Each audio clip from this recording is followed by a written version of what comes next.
I wrote a book called Taking Stock, where I made a confession. I had, after I retired, tried to have some more means for my family, for the future. I invested in stocks. I made a fortune because that was a bubble, and I thought I was a genius, and obviously I wasn't. And whatever I made, I gave back, and then I had to deal with the loss of funds. And I began to review where I had gone wrong and what I learned from that experience. I have to tell you that one day it actually hit me strongest when, in the aftermath of calling my broker for the 50th time that day, my wife said to me, "Did you call him again? Why'd you call him?" And I said, "Well, I want to find out how much I'm worth." And right after the words came out of my mouth, it hit me. I wanted to find out how much I'm worth. Is that what my true worth is? I was making the ultimate mistake. I was confusing the value of my portfolio with my value as an individual. Do you mean that forces beyond my control, the Dow Jones going up and down every day, define whether my worth as a human being goes up and down, and when the Dow is down, all of a sudden I'm not worthwhile anymore? I had been worshiping the golden calf, and that was the crime of that famous biblical story.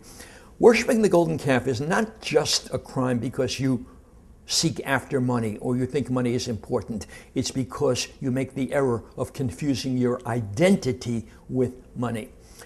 Money, to the extent that you require it in order to clothe, feed, take care of yourself and your family, obviously, basic, fundamental.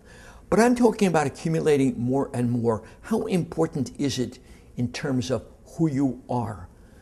Your greatest responsibility is to achieve what you can as a human being. The Talmud puts it best when it says the following. It says that we have three friends in life that we seek to befriend and seek to be comfortable with: our money, our family, and our good name. When you die, the first thing to leave you is your money. You no longer own a thing, you're dead. Your family walks with you to the grave. They accompany you a little further, but they leave once you're interred. Your good deeds live on forever. And look at what we do.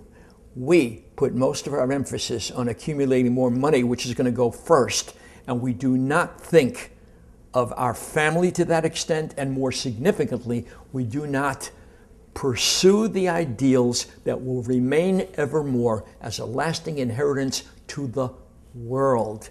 We should keep a little card in our wallet that says it all.